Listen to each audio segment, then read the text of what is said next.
Hello everybody. तो हम पढ़ रहे थे मॉडर्न हिस्ट्री स्पेक्ट्रम। तो ये हमारा पाँचवा लेसन का तीसरा पार्ट है। तो इससे पहले वाली वीडियो आप देखो, तब आपको ये पार्ट समझ में आएगा। ठीक है। तो इससे पहले हमने वीडियो में हमने पढ़ा था कि अब देखिए अब क्या हो रहा है ना कि अब सबसे पहले हमने ये देखा था कि इंग्लैंड का मकसद क्या था, यहाँ पर भारत में मकसद क्या था, और फिर किस मकसद के तहत यहाँ पर आया। फिर ये बात हमने कहा भारत का में साम्राज्य को सुदृढ़ करना जो है उसकी क्या पहले से इरादा था या फिर जो है ये सिचुएशन हमने अंग्रेज़ों को दिया जिसके वजह से वो यहाँ पर जम जाने के लिए जो है विवश होना पड़ा। तो ये एक बात हो गई। दूसरी बात ये कि हमने ये भी पढ़ा कि अब इसकी शुरुआत कहाँ से हुई, मतलब अंग्रेज़ों ने अपना पावर को कहाँ से जो है स्थापित करना शुरू किया। तो वो पहला स्टेट जो था वो बंगाल था। तो बंगाल के बारे में हमने ओवरऑल सारी डिटेल्स पढ़े कि बंगाल से कैसे शुरू हुआ और बंगाल को कैसे जीता गया, और फिर उसके बाद बंगाल की धन संपदा को बहुत बुरी तरीके से जो है अंग्रेज़ों ने लूटा। और फिर उसके बाद जो है उसकी 1760 में फ्रांसीसियों को भी वांडीवास की लड़ाई में पूरी तरीके से क्लीन साफ़ किया। फिर उसके बाद 1757 प्लासी, फिर उसके बाद 1764 बक्सर। ठीक है। तो ये दो लड़ाई जो थी निर्णायक लड़ाई थी।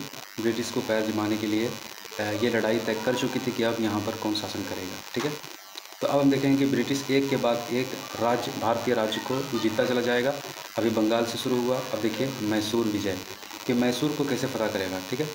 तो देखिए सबसे पहली बात अगर स्टार्टिंग की बात करें तो मैसूर राज्य को स्थापित करने वाला जो था ये वोडियार वंश का कोई व्यक्ति, जो कि इस विजयनगर के साम्राज्य के अवशेषों पर वोडियार वंश ने जो है मैसूर राज्य का जो है स्थापना किया। तो जिसका शासनकाल रहा 1734 से लेकर के 1766 तक रहा, और इसके शासनकाल में वास्तविक सत्ता जो है देवराज और नंजराज के हाथों में केंद्रित था। ठीक है। वोडिया डायनेस्टी की मैसूर में जो है इसकी शासन स्थापित हुई विजयनगर के अवशेषों के ऊपर, लेकिन वास्तविक सत्ता जो यहाँ की थी वो किसके हाथ में थी? नंजराज और देवराज के हाथों में थी। तो नंजराज ने 1749 में हैदर अली को एक सैनिक अधिकारी बनाया। ठीक है। और 1755 में हैदर अली को डिंडीगुल का एक फौजदार नियुक्त कर दिया। और इसी बीच जो है नंजराज और देवराज के बीच में जो है कुछ राजनीतिक क्लेश होना शुरू हो गया, कुछ पॉलिटिकल जो है इशू दोनों में शुरू हो गया। और इसी का फ़ायदा उठाकर हैदर अली जो है बीच में डिंडीगुल से वापस श्रीरंगपट्टनम आ गया, और 1758 में नंजराज और देवराज को राजनीति से संन्यास लेने के लिए बात कर दिया, और फिर मैसूर के ऊपर जो है खुद का शासन स्थापित कर लिया। हैदर अली इतना स्मार्ट था। ठीक है। और फिर उसके बाद हैदर अली के जो बेटे होते हैं वो टीपू सुल्तान, फिर उसके बाद जो है मैसूर का जो है फलना फूलना दोनों के बाप बेटे के राज्य में काफ़ी अच्छे तरीके से जो है होना शुरू हो जाता है। तो अब देखिए सबसे पहले प्रथम एंग्लो मैसूर युद्ध, जो अंग्रेज़ों के साथ जो मैसूर की जो लड़ाई हुई, पहले लड़ाई को प्रथम एंग्लो मैसूर युद्ध कहा जाता है। तो ये 1768 से लेकर के 1769 तक की ये बात थी। तो पहले से ही बंगाल में जब अपना राज्य स्थापित कर लिया अंग्रेज़ों ने, तो इनका क्षेत्र विस्तार करने का जो है सिलसिला शुरू हो गया। तो अब देखिए उन्होंने सबसे पहले क्या किया, मैसूर पर आक्रमण करने के लिए सबसे पहले हैदराबाद के निज़ाम को उकसाया और उससे संधि कर ली, ताकि जो है बीच में कोई दिक्कत ना हो। तो निज़ाम से अंग्रेज़ों ने संधि कर ली 1766 में। ठीक है।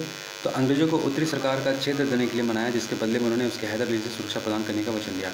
अब कोई लाभ था, निज़ाम का भी जो है मैसूर से टेंशन था, और अंग्रेज़ों ने अपना स्वार्थ के लिए निज़ाम से संधि कर ली। और निज़ाम को भी जो है कुछ मकसद था अंग्रेज़ों से, और वो मकसद क्या था? वो ये था कि वो हैदर अली से सुरक्षा प्रदान करने का जो है अंग्रेज़ों ने वचन दे दिया कि हम आपको हैदर अली से सुरक्षा देंगे। तो 1766 में हैदर अली मराठों का आक्रमण का सामना कर रहा था। देखिए दूसरी बात, 1766 में हैदराबाद के निज़ाम की संधि अंग्रेज़ों के साथ हो रही है, 1766 में हैदर अली मराठा के आक्रमण का जो है सामना कर रहा है। और उसी समय अंग्रेज़ों ने फिर कहा कि हैदराबाद को कहा कि आप भी जो है मैसूर के ऊपर आक्रमण कर दिए, मतलब पहले से मराठा के साथ लड़ाई चल रही है, उधर मैसूर को भी जो है कहा इसके ऊपर जो है आक्रमण कर दो हैदर अली के ऊपर। तो हैदर अली को अंग्रेज़ों के इस दुर्भावपूर्ण रवैये को बहुत क्रोध आया। तो अंग्रेज़ों को उसने सोचा कि जब पहले पाठ पढ़ाया जाए, तो फिर हैदर अली ने मराठों से संधि कर ली। मेरी बात मतलब हैदर अली बड़ा स्मार्ट आदमी था। उसने देखा कि अब क्या है कि पहले से हमारा मराठा के साथ लड़ाई चल रही है, और अंग्रेज़ इतना कमीना ये क्या कर रहा है, वो उसको उकसा रहा है निज़ाम को कि मेरे ऊपर आक्रमण कर दे। तो ये दुस्साहसपूर्ण रवैया जो है काफ़ी बुरा लगा किसको? इसको बुरा लगा। हैदर अली ने कहा पहले ने अंग्रेजों को इस वक्त सिखाना पड़ेगा, तो इसने क्या किया, मराठों से लड़ाई छोड़ी और फिर महफूज खां की मदद से जो है मराठों से संधि कर ली और निजाम से भी संधि कर ली। ठीक है, दोनों संधि कर ली और फिर दोनों संधि करने के बाद हैदर अली ने अंग्रेजों के मित्र राज कर्नाटक पर आक्रमण कर दिया। मतलब जाहिर सी बात है, जब अंग्रेजों से बदला लेना है या फिर उसको चैलेंज करना है तो उसके राज पर कर्नाटक राज पर जो है अंग्रेजों के कर्नाटक राज पर आक्रमण कर दिया, जो अंग्रेजों ने फ्रांसीसियों से कब्जे किया था। तो अंग्रेजों ने हैदर अली और निजाम को सितंबर 1767 ईस्वी में संगम के स्थान पर जो है क्या हुआ, 1 मिनट 1 मिनट, तो संगम के स्थान पर तिरुवनमलाई, ठीक है, अंग्रेजों ने हरा दिया। संगम के स्थान तिरुवनमलाई के स्थान पर जो है पराजित कर दिया। किसको, हैदर अली को पराजित कर दिया। मतलब अंग्रेजों ने पहली बार जब लड़ाई हुई तो कर्नाटक को छीनने के बाद जो है जब हैदर अली ने कर्नाटक पर आक्रमण किया तो इस लड़ाई में अंग्रेजों के द्वारा मैसूर की हार हुई। और लेकिन अवसरवादी निजाम ने फिर क्या किया, अब ये धोखा दे दिया, 1768 में अंग्रेजों से संधि कर लिया। अब देखा कि मैसूर का पल्ला हल्का हो गया तो फिर से ये क्या किया, अंग्रेजों के पाले में जाकर के घुस गया। तो हैदर अली ने इस धोखे का सही जवाब देते हुए एक बार फिर से अंग्रेजों पर आक्रमण कर दिया और उसने मैंगलोर में बम्बई से आए प्रशिक्षित अंग्रेज सैनिकों टुकड़ी को बुरी तरह हराया। मतलब पहली बार में तो अंग्रेजों ने जीता, लेकिन दूसरी बार में हैदर अली ने बुरी तरीके से अंग्रेजों को सफाया किया। तो 1769 के आते आते अंग्रेजों को मद्रास तक धकेल दिया और अंग्रेजों को उसके अस्तित्व का संकट दिखने लगा और 1769 में अंग्रेजों ने हैदर अली की शर्तों पर मद्रास की संधि कर ली। अब अंग्रेज बहुत होशियार था, वो संधि कर लेता था जब वो कमज़ोर पड़ता था। तो इस संधि में अन्य शर्तों के अतिरिक्त ये व्यवस्था थी कि अंग्रेज हैदर अली को युद्ध का खर्चा और जो देखो जो भी जीतता था जाहिर सी बात उसकी मनमानी संधि होगी। तो हैदर अली ने कहा कि अंग्रेज जो है उसका खर्चा देगा जो भी हैदर अली को लड़ाई में खर्च हुआ है। तो परंतु यह संधि वास्तव में एक विराम संधि थी। मतलब ये तो केवल एक विराम संधि थी। अंग्रेज अवसरवादी था, जान रहा था कि अभी हैदर अली मजबूत है और मैं कमज़ोर पड़ गया हूँ, तो वो इस संधि को केवल जो है एक छुटकारे के तौर पर जो है, बचाव के तौर पर जो है इसको जो है इस्तेमाल करने की कोशिश कर रहा था। ठीक है, तो अब देखिए ये एक लड़ाई हो गई। मतलब ये हमारा मैसूर का जो है पहला लड़ाई हुआ। 1 मिनट, थोड़ा सा इसमें खोजने में दिक्कत हो जाता है। अब दूसरी लड़ाई देखिए यहाँ पर संधि हो गई है। ठीक है, वास्तव में संधि तो एक विराम संधि था, लेकिन इसमें जो है क्या हुआ कि अंग्रेज़ों ने देखा कि हम कमज़ोर पड़ रहे हैं, तो मैसूर मजबूत है, तो हैदर अली से संधि कर ली और खर्चा भी देने के लिए तैयार हो गया। और फिर इससे क्या हुआ, अंग्रेज़ों को अवसर मिल गया, वक्त मिल गया। अब दूसरा आंग्ल मैसूर युद्ध यानी कि मैसूर के साथ मैसूर और अंग्रेज़ों के बीच में लड़ाई 1780 और 84 के बीच में होता है। तो पहली बात है 1771 में मराठों ने मैसूर पर आक्रमण कर दिया। देखिए मराठा भी, ये लोग कभी भी मतलब जो है सुधरने वाले नहीं थे। ये लोगों को लगता ही नहीं था कि अंग्रेज़ हमारे लिए सबसे बड़ा खतरा है। इन लोगों को लगता था कि हमारे लिए खतरा कौन है भाई, हमारे लिए खतरा आपस में ही हमारे पड़ोसी राज्य है। तो यही खतरा हमेशा इनको लगता था, जैसा आज भी हम देख रहे हैं। तो अंग्रेज़ों ने देखिए अब आक्रमण के मद्रास की संधि की शर्तों के अनुसार हैदर अली की सहायता करनी चाहिए थी अंग्रेज़ों को, लेकिन अंग्रेज़ों ने इसमें कोई रुचि नहीं दिखाई। संधि था तो सहायता करना लाजमी था। मराठा के साथ जो लड़ाई चल रही थी तो अंग्रेज़ों को सहायता करना चाहिए था हैदर अली को, लेकिन हैदर अली को सहायता अंग्रेज़ों ने नहीं किया।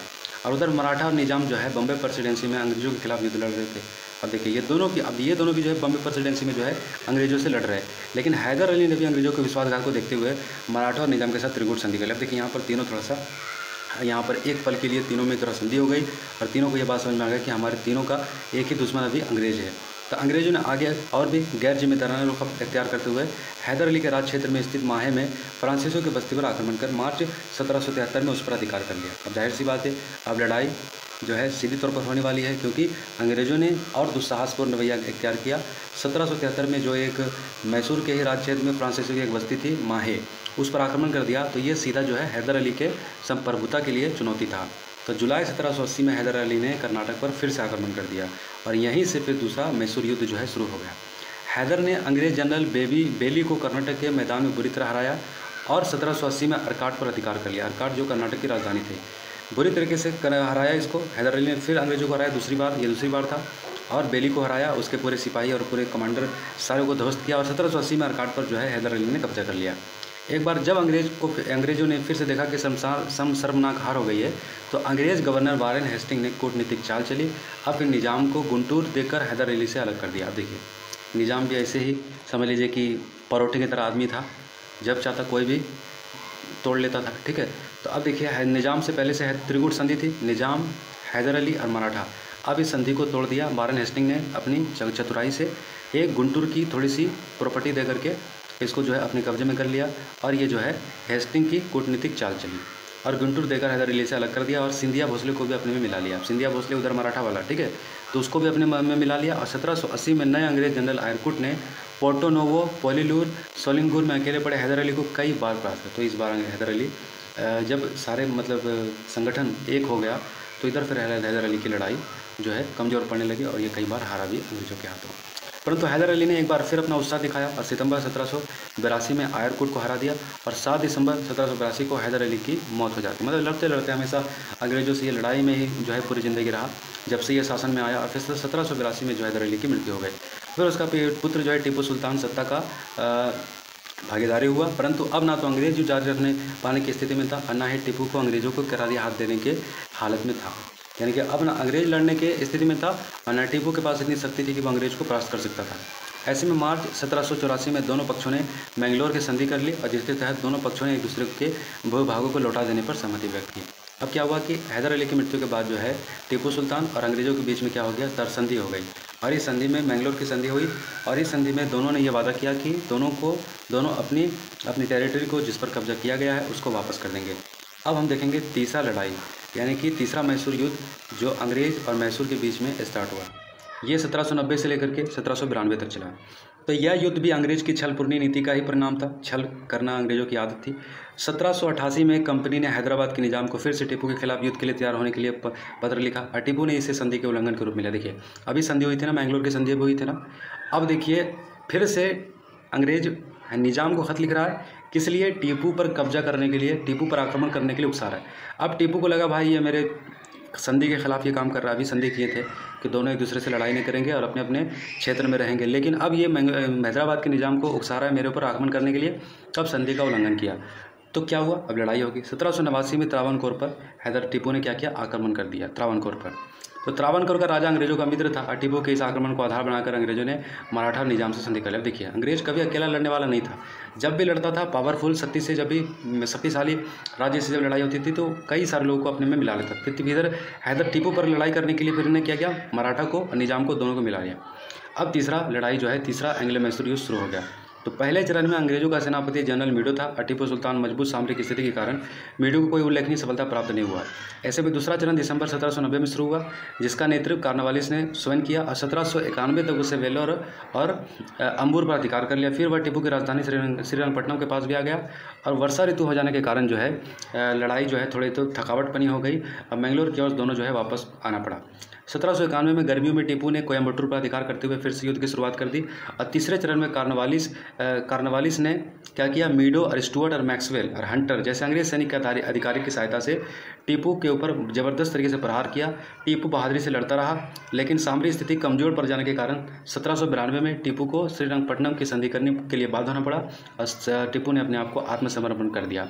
तो इस अपमानजनक संधि में क्या था कि टीपू सुल्तान को अपने राज्य का, यानी कि बहुत सारे देख रहे हो मतलब कितने सारे लोग इसके पक्ष में आ गए, मीडो, स्टुअर्ट, मैक्सवेल, हंटर, बहुत सारे संधियों को एक साथ मिला करके टीपू पर बहुत ज़बरदस्त तरीके से प्रहार किया और इसका प्रहार का नतीजा ये हुआ कि जो है टीपू को परास्त होना पड़ा और 1792 में एक बहुत ही श्रीरंगपट्टनम की बहुत बेइज्जती वाली जो है संधि जो है करनी पड़ी। संधि में क्या था कि अंग्रेज़ों को टीपू को आधा अपना हिस्सा देना था, अपना आधा राज्य अंग्रेज़ों को सौंपना था, मराठों और निजाम को दे देना पड़ा, मतलब आधा हिस्सा अंग्रेज़ों और मराठों को दे देना पड़ा और अंग्रेज़ों को युद्ध को हर जाने के रूप में 3 करोड़ रुपए देने पड़े और अपने 2 बेटों को अंग्रेज़ों के पास बंधक के रूप में भी रखना पड़ा। बहुत ही बेइज्जती वाली संधि थी। अब चौथा मैसूर युद्ध हम देखेंगे 1799 से 1799 तक रहा, 1799 से 1799 तक।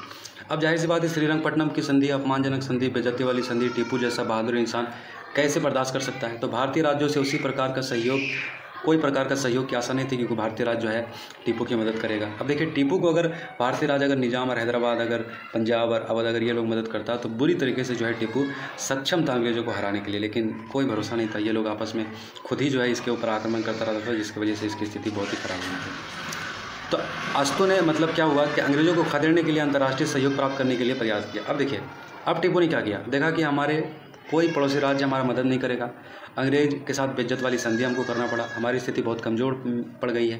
तो अब इसने चाहा कि अब फ्रांसीसियों की मदद ली जाए। तो टीपू ने क्या किया, फ्रांसीसी कंपनी से संपर्क किया और नेपोलियन से भी उसने पत्र व्यवहार किया। टीपू ने अरब, कुस्तुनतिया, अफगानिस्तान, मॉरिशस के शासकों से भी पत्र व्यवहार किया। टीपू ने अपनी सेना को फिर से संगठित किया और फ्रांसीसी पद्धति पर उन्हें प्रशिक्षित किया उधर अंग्रेजों ने मराठा और निजाम से इस शर्त पर संधि कर ली कि युद्ध से जितना भी लाभ प्राप्त होगा बराबर बराबर बांट लेंगे। देख रहे हो। तो इस बार अंग्रेजों के मुख्य सेनापति जो थे आर्थर वेलेस्ली, हैरिस और स्टुअर्ट, दो घमासान युद्ध टिपू और इन दोनों के बीच में हुआ। लेकिन परिणाम क्या हुआ? परिणाम आपके सामने है।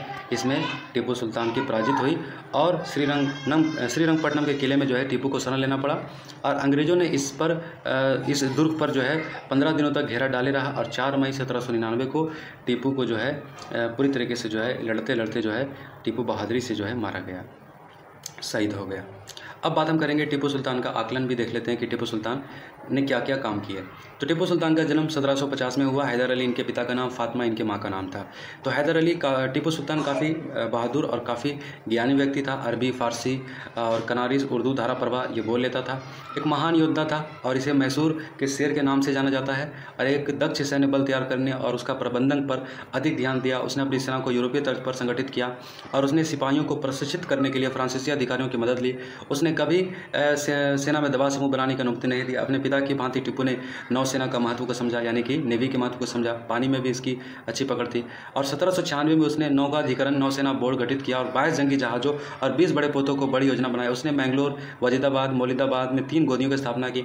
उसकी योजना क्रियान्वित नहीं हो सकी। टीपू विज्ञान और साइंस में भी जो है काफ़ी रुचि लिया करता था। उसे भारत में रॉकेट तकनीक का खोजकर्ता माना जाता है। उसने मिलिट्री मैनुअल के रॉकेट के संचालन की व्याख्या की गई है। मतलब रॉकेट मैनुअल कुछ बनाया था उसने कागज़ के ऊपर, तो उसके द्वारा जो है ये अभी भी जो है आप देख सकते हो। उसने मैसूर राज्य में सर्वप्रथम रेशम उत्पादन शुरू किया। टीपू सुल्तान लोकतांत्रिक पर भी जो है काफ़ी भरोसा रखता था। 1797 में जैकोबिन जो फ्रांस के जो एक उदारवादी मतलब कह ले कि जो एक फ्रीडम मूवमेंट था, उसमें जो है एक क्लब जो जैकोबिन क्लब लोकतांत्रिक वैल्यू को ऊपर जो आधारित था, इसमें जो है अपना एक व्यक्ति के रूप में जो है खुद को डिनोट किया और एक बहुत ही मतलब कह ले कि बड़े दिल वाला इंसान था टीपू। तो उसने इस उत्सव पर मतलब जैकोबिन क्लब में शामिल होने के बाद 2300 गोले 500 रॉकेट छोड़ने का आदेश दिया खुशी के मारे। और टीपू सुबह इस क्लब का सदस्य बना। सुबह नागरिक टीपू कहने की अनुमति दी। उसने श्रीरंगपट्टनम में स्वतंत्र वृक्ष का रोपण किया। कुछ इतिहासकारों ने टीपू को कट्टर राजा कहते हैं, लेकिन ये बहुत ही गलत बात है।